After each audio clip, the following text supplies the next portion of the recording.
नमस्कार दोस्तों, आप सभी का एसबी स्टडी 98 पर स्वागत है। आज मैं आप लोगों के लिए सीटेट के एग्ज़ाम से संबंधित वीडियो लेकर के आई हूं। तो देखिए, आज हम लोग देखेंगे सीडीपी। तो आइए सीडीपी में हम लोग देखेंगे थार्नडाइक के बारे में। आइए थार्नडाइक के सिद्धांतों के बारे में समझेंगे हम लोग। तो चलिए आज के सेशन को शुरू करते हैं। देखिए, थार्नडाइक ने एक सिद्धांत दिया था, प्रयास एवं त्रुटि का सिद्धांत। ये बहुत ही इम्पॉर्टेंट है, ये हमेशा सीटेट के एग्ज़ाम में तो हमेशा ही पूछता है। चलिए सबसे पहले हम लोग थार्नडाइक के बारे में समझते हैं कि थार्नडाइक कहाँ के रहने वाले थे ये। तो देखिए, थार्नडाइक एक अमेरिकी मनोवैज्ञानिक थे, वह एक पशु वैज्ञानिक भी थे। देखिए, ये अमेरिका के रहने वाले थे, अमेरिकी वैज्ञानिक थे और ये जो है पशु वैज्ञानिक भी रहे हैं। आगे देखिए दिया है, अधिगम का सबसे पहले नियम जो है थार्नडाइक ने ही दिया था। अधिगम का नियम जो है सबसे पहले थार्नडाइक महोदय ने दिया था।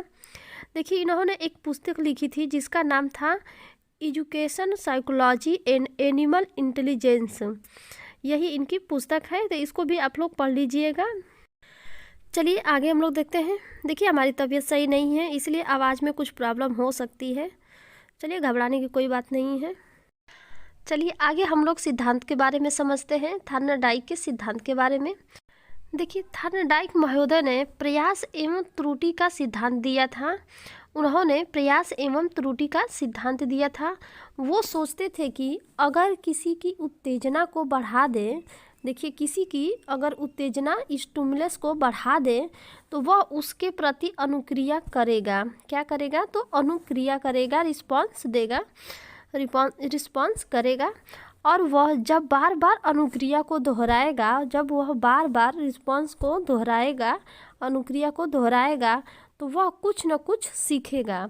देखिए, थार्नडाइक महोदय जो है सोचते थे कि अगर किसी की उत्तेजना स्टिमुलस को बढ़ा दे तो उसके प्रति जो अनुक्रिया करेगा, तो वह जो है उसको जब बार बार अनुक्रिया को दोहराएगा तो वो कुछ न कुछ सीखेगा। आगे देखिए आगे है, इसी सिद्धांत को लेकर के उन्होंने एक प्रयोग भी किया था। देखिए, उनका प्रयोग है एक बिल्ली पे, भूखी बिल्ली पे। और भोजन, भूखी बिल्ली है, भोजन है। अब भोजन क्या है? देखिए, मछली। और एक पजल बॉक्स है। पजल बॉक्स में जो है उन्होंने भूखी बिल्ली को बंद कर दिया और पजल बॉक्स जो था उसके बाहर जो है भोजन को रख दिया, यानी मछली को रख दिया।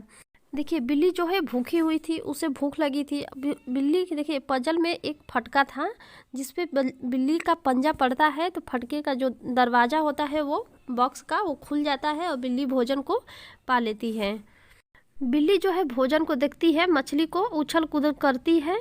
अचानक से उसके पंजे जो है उस बॉक्स पे पड़ जाता है, पजल बॉक्स जो होता है उसके खटके पे पड़ जाता है और दरवाज़ा खुल जाता है और बिल्ली जो है भोजन कर लेती है। इसी तरह से उन्होंने इस अनुक्रिया को कई बार दोहराया, जिससे जो है बिल्ली जो है आसानी से खटके को खोल लेती थी और भोजन पा लेती थी। तो यही था कि अगर किसी की उत्तेजना को बढ़ा दे तो उसके प्रति जो अनुक्रिया होती है वो बढ़ जाती है।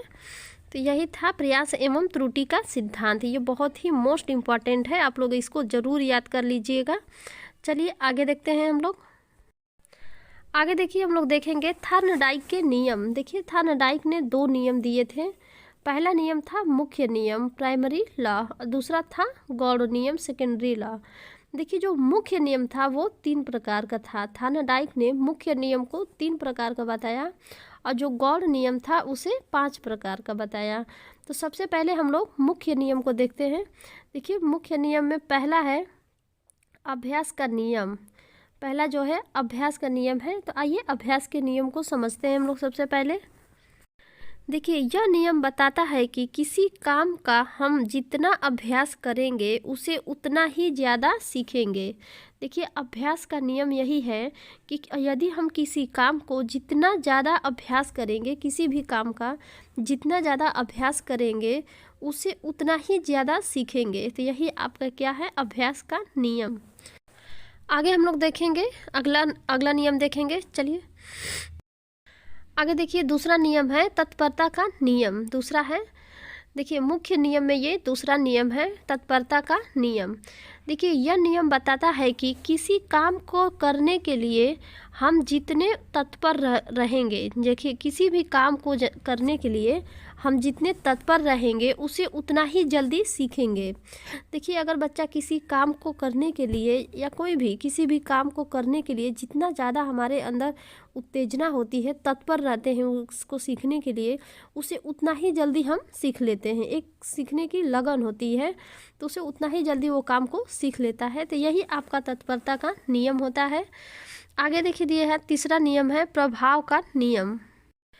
देखिए यह नियम यह बताता है कि यदि सीखना संतोषजनक हो तो सीखना तीव्र हो जाता है। देखिए यह नियम बताता है कि यदि सीखना जो है संतोषजनक हो तो सीखना जो है तीव्र हो जाता है। यदि सीखना असंतोषजनक हो तो सीखना संभव नहीं होता है। देखिए थॉर्नडाइक ने बताया है तीसरे नियम में प्रभाव का नियम।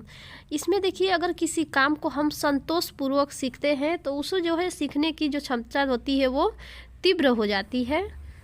और यदि किसी कार्य को सीखने के लिए हमारे अंदर संतोष ही नहीं है, एकदम जल्दी है कि जल्दी सीख लें, संतोष नहीं है, तो वह सीखना जो है असंभव होता है, संभव नहीं होता है। तो यही थॉर्नडाइक का तीसरा नियम है प्रभाव का नियम। देखिए थॉर्नडाइक ने इस नियम में पुरस्कार और दंड को भी महत्व दिया है। थॉर्नडाइक ने इस नियम में पुरस्कार और दंड को भी महत्व दिया है प्रभाव के नियम में।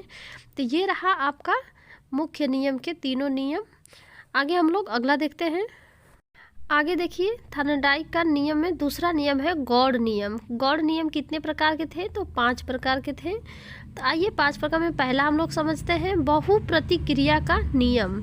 देखिए पहला है बहु प्रतिक्रिया का नियम। आइए समझते हैं क्या है ये। देखिए इस नियम के अनुसार जो है हम नया कार्य सीखते समय अनेक प्रतिक्रियाएं एवं प्रयास करते हैं तथा उसके बाद उस कार्य को करने की सही विधि मालूम हो जाती है।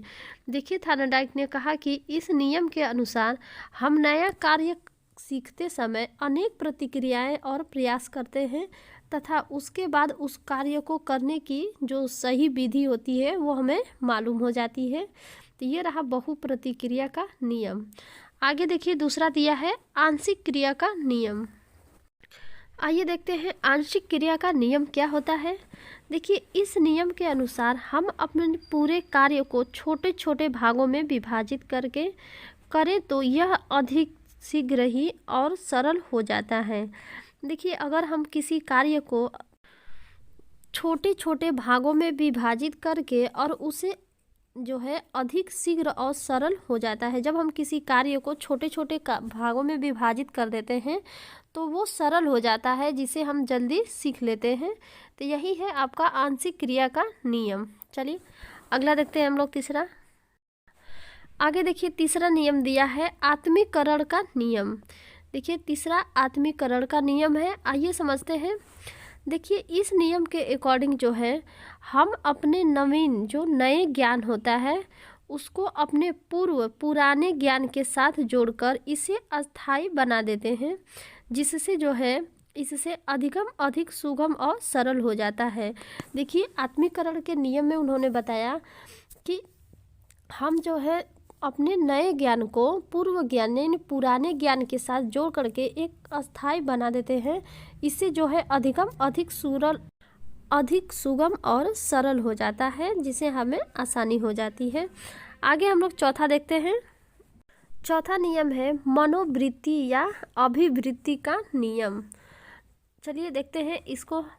देखिए यह नियम हमें यह बताता है कि किसी भी काम को करने के लिए जितनी हमारी पॉजिटिव अभिवृत्ति होगी उतना ही ज़्यादा हम उस काम को सीखेंगे, और अगर अभिवृत्ति कम हुई तो उस काम को कम सीखेंगे।